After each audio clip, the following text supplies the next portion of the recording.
নমস্কাৰ মই পৰেশ মালাকাৰে প্ৰাসংগিক প্ৰশ্নলৈ আপোনালোকক আদৰণি জনাইছোঁ আপোনালোকে বাতৰি কাকতত পঢ়িছে টেলিভিছনত দেখিছে মণিপুৰত কি অৱস্থা হৈছে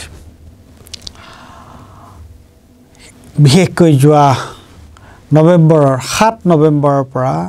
আৰু কালিলৈকে মণিপুৰৰ বিশেষকৈ অসম আৰু মণিপুৰৰ যেটো সীমান্তৱৰ্তী অঞ্চল সীমামূৰীয়া যেটো অঞ্চল জিৰিবাম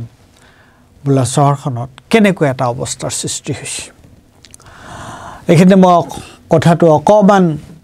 মনত পেলাই দিব বিচাৰিছোঁ আমাৰ দৰ্শকসকলক যে মণিপুৰত এই যেটো সংঘৰ্ষ এই যে গোষ্ঠী সংঘৰ্ষ বিশেষকৈ দুটা সম্প্ৰদায় দুটা জনগোষ্ঠীৰ মণিপুৰৰ দুটা মূল জনগোষ্ঠী হৈছে এটা হৈছে মেইটে আৰু এটা হৈছে কুকি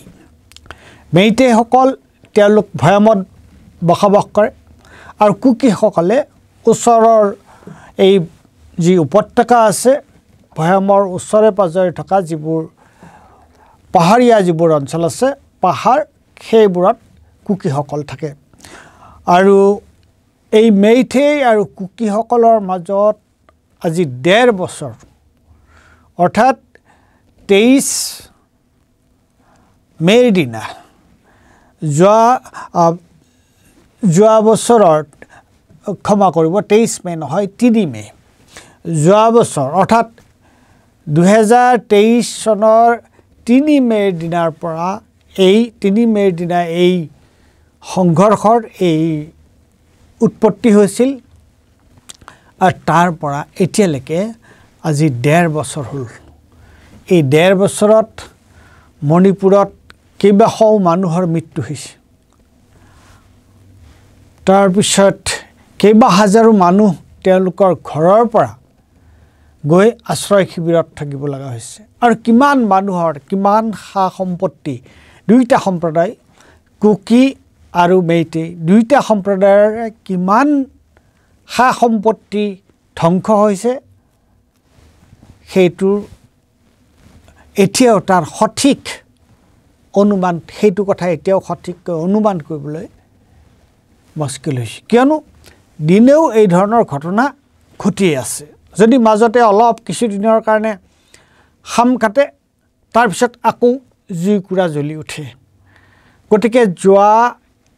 এই 1.5 বছৰ প্ৰায় 1.5 বছৰ মণিপুৰ অশান্ত হৈ আছে আৰু এতিয়া নৱেম্বৰ মাহৰ 7 তাৰিখৰ পৰা যিবোৰ ঘটনা ঘটিছে প্ৰথমতে এগৰাকী কুকি শিক্ষক এগৰাকীক হত্যা কৰা হ'ল আৰু তাৰ পিছত এতিয়ালৈকে প্ৰায় 19 গৰাকী লোকৰ মৃত্যু হৈছে তাত দুইটা সম্প্ৰদায়ৰ মাজত প্ৰথমতে কুকি মহিলা এগৰাকীক শিক্ষয়িত্ৰী এগৰাকীক হত্যা কৰা হ'ল আৰু তাৰ পিছতে কুকি উগ্ৰপন্থীয়ে মেইটেই পৰিয়াল এটাক তেওঁলোকক কেম্পৰ পৰা লৈ গ'ল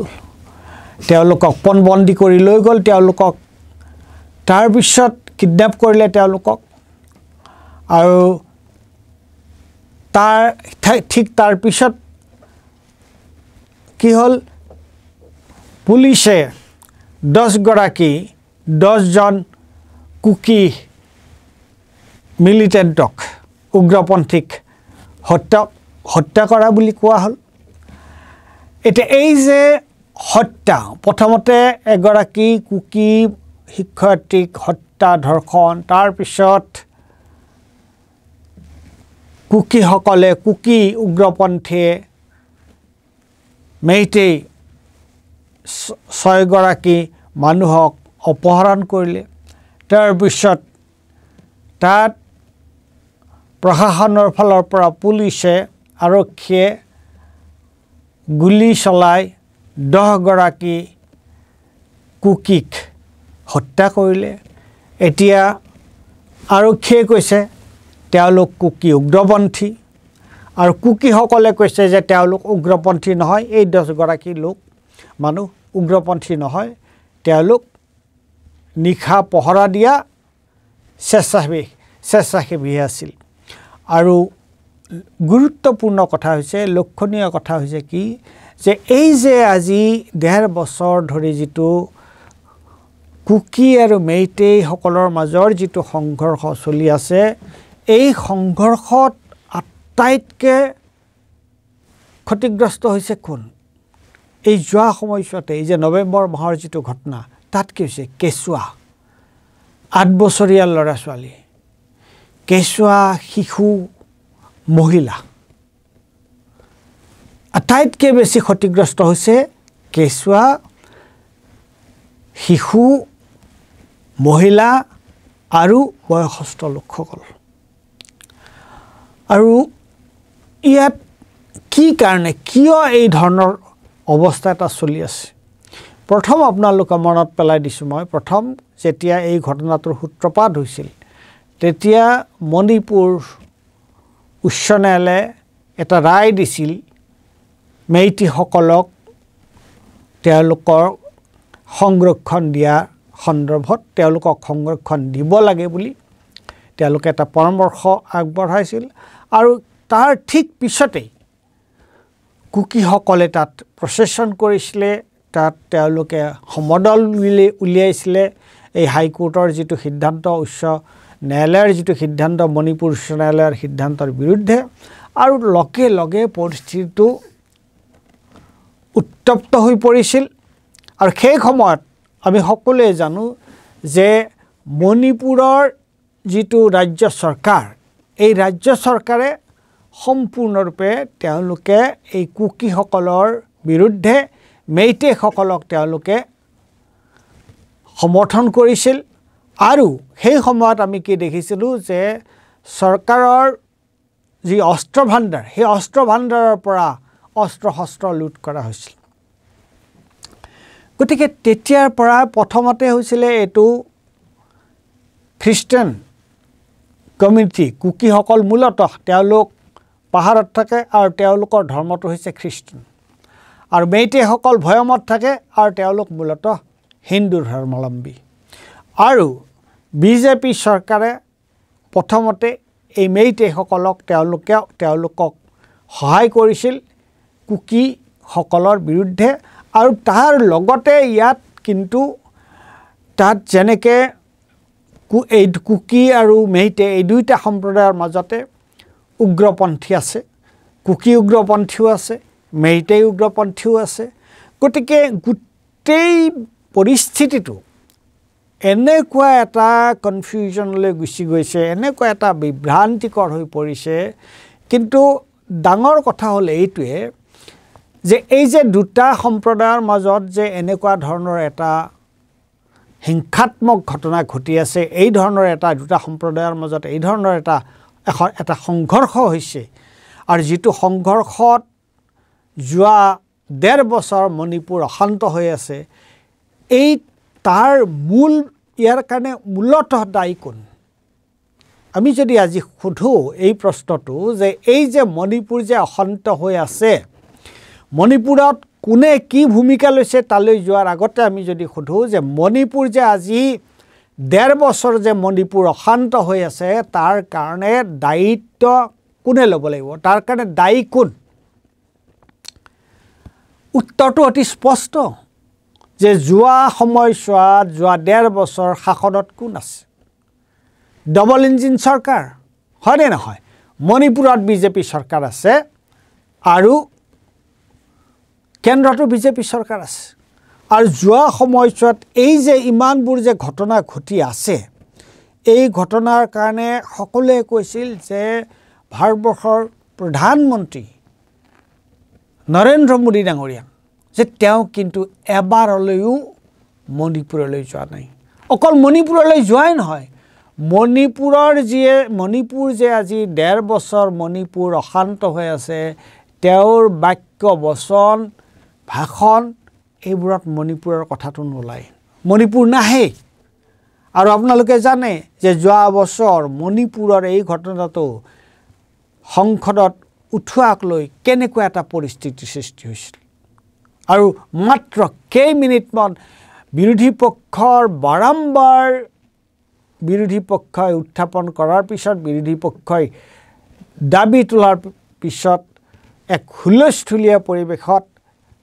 কেইমিনিটমানৰ কাৰণেহে প্ৰধানমন্ত্ৰী ডাঙৰীয়াই মণিপুৰৰ বিষয়ে সদনত বক্তব্য তেওঁ দাঙি ধৰিছিল আৰু বিভিন্ন পক্ষৰ পৰা দাবী উঠিছে যে মণিপুৰ অশান্ত হৈ আছে আমাৰ ভাৰতবৰ্ষৰ প্ৰধানমন্ত্ৰীয়ে দেশৰ বিভিন্ন চুক কোণলৈ যাবলৈ তেওঁ সময় পায় বিদেশৰ বিভিন্ন ঠাই ঘূৰি ফুৰে এতিয়াও তেওঁ বিদেশ ভ্ৰমণৰ কাৰণে ওলাইছে নাইজেৰিয়া আৰু অন্যান্য দেশ আফ্ৰিকাৰ কিন্তু মণিপুৰ এতিয়াও জ্বলি আছে আৰু মণিপুৰৰ যিখন চৰকাৰ এই চৰকাৰখন হৈছে ভাৰতীয় জনতা পাৰ্টিৰ চৰকাৰ মণিপুৰৰ মুখ্যমন্ত্ৰী হৈছে বীৰেন সিং আৰু বীৰেন সিঙৰ লগত অভিযোগ উঠিছে যে বীৰেন সিঙৰ লগত বীৰেন সিং কাৰ লগত আছে বীৰেন সিঙে এই যেটো মণিপুৰত যেটো হত্যা হিংসা ধ্বংসৰ এই ধ্বংসযজ্ঞ চলি আছে তাত বীৰেন সিঙৰ ভূমিকা কি বীৰেন সিঙে কাক এই হত্যা হিংসা তেওঁ নোহোৱা কৰিবৰ কাৰণে চেষ্টা কৰিছে নে ইয়াত তেওঁ পৰোক্ষভাৱে বা প্ৰত্যক্ষভাৱে কাৰোৱাক উদগনি দি আছে এই হত্যাৰ বাবে তেওঁ এই ধৰণৰ অভিযোগ উঠিছে যে চৰকাৰে মেইটিসকলক প্ৰথমতে চৰকাৰে তেওঁলোকক উদগনি দিছিলে মেইটিসকলৰ লগত চৰকাৰ আছিলে আৰু কুকিসকলে তেওঁলোকে নিজকে নিজে ৰক্ষা কৰাৰ পৰিস্থিতি এটা আহিব লগা হৈছিলে আৰু এতিয়া কিন্তু অকল মেইটিয়ে নহয় অকল কুকিয়ে নহয় এতিয়া কিন্তু মেইটি সাধাৰণ মানুহ সাংঘাতিক ধৰণে বিক্ষুব্ধ হৈ পৰিছে আৰু যোৱা সময়ছোৱাত আমি যিখিনি দেখিছোঁ তাত মেইটি মানুহে তাত এই যেটো আপোনাৰ দি নেশ্যনেল পিপলছ পাৰ্টিয়ে তেওঁলোকে ভাৰতীয় জনতা পাৰ্টিক সমৰ্থন জনাইছিল আৰু এই নেশ্যনেল পিপল পাৰ্টিয়ে এই ভাৰতীয় জনতা পাৰ্টিক বীৰেন সিং চৰকাৰক যি তেওঁলোকে সমৰ্থন দিছিল সেই সমৰ্থন তেওঁলোকে উঠাই লৈছে গতিকে প্ৰশ্নটো হৈছে প্ৰথমতে তেওঁলোকে আৰম্ভ কৰিলে এটা সম্পূৰ্ণ এটা সাম্প্ৰদায়িক ষ্টাইলত সাম্প্ৰদায়িক এটা আহৰিত এই গোটেই ঘটনাটো আৰম্ভ কৰিলে আৰু এতিয়া এই ঘটনা এই যেটো হিংসাত্মক ঘটনা এই যেটো মণিপুৰত যেটো উত্তেজনা এতিয়া তেওঁলোকৰ নিয়ন্ত্ৰণৰ বাহিৰলৈ গুচি গৈছে এতিয়া তাত বিভিন্ন ধৰণৰ কুকি উগ্ৰপন্থী মেইটে উগ্ৰপন্থী আটাইবোৰ লগ লাগি ঘটনা এটা কেনেকুৱা এটা ৰূপ ধাৰণ কৰিছে আৰু ৰাজ্য চৰকাৰৰ ভূমিকা কেন্দ্ৰ চৰকাৰৰ ভূমিকা হৈছে নিৰ্লিপ্ত তেওঁলোকে একোৱে কৰিব পৰা নাই এই যে ঘটনাত এনেকুৱা ধৰণৰ দিনৰ পিছত দিন মানুহ মৰিছে ঘৰত জুই লগাই দিছে জিৰি নদীৰে মানুহৰ মৰাশ উটি আহিছে অৰ্ধগলিত মৰাশ উটি আহিছে কালি অৰ্ধগলিত মৰাশ তাত পাইছে আৰু বেছি আকৌ 2-3টা মৰাশ সেই নদীৰে উটি আহিছে গতিকে কেনেকুৱা এটা আপোনালোকে ভাবি চাওক যে মানুহক কেঁচুৱাক হত্যা কৰা হৈছে মহিলাক ধৰ্ষণ কৰা হৈছে ঘৰ জ্বলাই দিয়া হৈছে কি ধৰণৰ এটা পৰিৱেশৰ সৃষ্টি হৈছে ৰাষ্ট্ৰীয় সংবাদ মাধ্যমত স্থানীয় সংবাদ মাধ্যমত মণিপুৰ অহৰহ মণিপুৰৰ খবৰ মণিপুৰৰ এই যে উত্তপ্ত যেটো পৰিস্থিতি এই যেটো হিংসা ধ্বংসৰ যিবোৰ খবৰ সেইবোৰ বাতৰি কাকতৰ শিৰোনামত আছে এতিয়া আপুনি যদি চাই যোৱা 2-3 দিনৰ যিবোৰ নেশ্যনেল নিউজ পেপাৰ যিবোৰ ৰাষ্ট্ৰীয় ৰাজধানীৰ পৰা যিবোৰ ৰাষ্ট্ৰীয় সংবাদপত্ৰ বুলি আমি যাক কওঁ মেইনষ্ট্ৰীম যিবিলাক নিউজ পেপাৰ প্ৰায় সকলোতে মূল যিবিলাক সংবাদপত্ৰ আছে হিন্দুৰ কথাই কওক টাইমছ অফ ইণ্ডিয়াই কওক ইণ্ডিয়ান এক্সপ্ৰেছে কওক সকলোৰে প্ৰথম পৃষ্ঠাৰ খবৰটো হৈছে মণিপুৰৰ হিংসাৰ খবৰ অথচ চৰকাৰৰ কিন্তু এতিয়ালৈকে গা লৰা নাই আৰু নতুনকৈ তেওঁলোকে কৈছে যে গৃহ বিভাগে তেওঁলোকে 2000 নিৰাপত্তাৰক্ষী পঠিয়াইছে কিন্তু কেন্দ্ৰীয় চৰকাৰে যে এই মণিপুৰৰ এই যে অশান্তি 1.5 বছৰে থকা অশান্তি তেওঁলোকে যে নিয়ন্ত্ৰণ কৰিব পৰা নাই এই কথাটোৱে কি বুজায় আৰু এইটো আৰম্ভ হৈছিল কি কেনেকুৱা ধৰণে এইটো আৰম্ভ হৈছিল এটা সম্পূৰ্ণৰূপে এইটো এতিয়াও এই দুটা সম্প্ৰদায়ৰ মাজৰ এই যেটো সংঘৰ্ষ গতিকে যদিহে ৰাজনৈতিক স্বাৰ্থত যদি সাম্প্ৰদায়িক সংঘৰ্ষক উচতনি দিয়া হয় উদগনি দিয়া হয় তেতিয়াহ'লে মণিপুৰত যেটো ঘটনা ঘটি আছে সেইটোৱে হ'ব চাৰিওফালে তেনেকুৱা ধৰণৰ ঘটনা ঘটিব যদিহে প্ৰশাসনে যদি নিৰপেক্ষ ভূমিকা নলয় আৰু প্ৰশাসনে যদি এই ধৰণৰ ঘটনা ঘটোতে তাত যদি তাক টটালিকে যদি তাক নিয়ন্ত্ৰণলৈ আনিবলৈ চেষ্টা নকৰে গতিকে মই কম যে মণিপুৰৰ এই যেটো অশান্ত পৰিস্থিতি মণিপুৰৰ যেটো উত্তপ্ত পৰিস্থিতি এই যেটো হিংসা ধ্বংসৰ যেটো পৰিস্থিতি তাৰ কাৰণে একমাত্ৰ জবাবদিহি হৈছে মণিপুৰ চৰকাৰ আৰু কেন্দ্ৰীয় চৰকাৰ কিন্তু এই যেটো পৰিৱেশ যেটো সৃষ্টি হৈছে এই পৰিৱেশত কিন্তু মণিপুৰৰ মেইটি আৰু কুকি তেওঁলোকো কিন্তু কম জগৰীয়া নহয় আৰু মণিপুৰৰ যেটো সাধাৰণ মানুহ তেওঁলোকো জগৰীয়া কাৰণ তেওঁলোকে এইটো কেনেকৈ এই বস্তুটো চলি থাকিবলৈ দিছে কিয় এইটো চলি থাকিব পাৰিছে চৰকাৰে বিচাৰিলে বুলি চৰকাৰে নিয়ন্ত্ৰণ কৰিব পৰা নাই কিন্তু ৰাইজে নিজেই কি ধ্বংস হত্যাৰ মাজত আছে কেনেকুৱা এটা অশান্ত পৰিৱেশ এই পৰিৱেশটো আৰু কিমান দিন চলি থাকিব গতিকে আৰু প্ৰথম কথা হৈছে প্ৰথম পদক্ষেপটো হৈছে যে মণিপুৰক এতিয়াও কিয় ৰাষ্ট্ৰপতিৰ শাসন মণিপুৰত কিয় বলবৎ কৰা হোৱা নাই তাৰ কাৰণে কোন দায়ী মণিপুৰ চৰকাৰ ইয়াৰ কাৰণে এই ৰাজ্য চৰকাৰে এই যে মণিপুৰৰ আইন শৃংখলা যে নিয়ন্ত্ৰণ কৰিব পৰা নাই তাৰ কাৰণে একমাত্ৰ জগৰীয়া হৈছে বীৰেন সিঙৰ চৰকাৰ আৰু সেই কাৰণে মই ভাবো যে বীৰেন সিঙৰ চৰকাৰৰ আৰু এটা দিনো ক্ষমতাত থকাৰ অধিকাৰ নাই এই সম্পূৰ্ণৰূপে এই চৰকাৰ বৰখাস্ত কৰিব লাগে কৰি ৰাজ্যখনক ৰাষ্ট্ৰপতিৰ শাসনৰ অধীনলৈ আনিব লাগে আৰু আনি প্ৰথম পদক্ষেপটো হ'ব লাগে যে যিকোনো পৰিস্থিতিতে যিকোনো ব্যৱস্থা লৈ যিকোনো ঠেগৰ বিনিময়ত যিকোনো ব্যৱস্থা লৈ এই পুলিচি ব্যৱস্থাই লওক প্ৰশাসনীয় ব্যৱস্থাই লওক আৰ্মি ডিপ্লয় কৰক প্ৰথম কথা হৈছে যে ৰাজ্যখনত এই হিংসা আৰু ধ্বংস বন্ধ কৰিব লাগিব তাত স্বাভাৱিক অৱস্থাটো ঘূৰাই অনাটোৱে হৈছে এই মুহূৰ্তৰ আটাইতকৈ ডাঙৰ কথা এই মুহূৰ্তৰ দাবী এই সময়ৰ প্ৰত্যাহ্বান ধন্যবাদ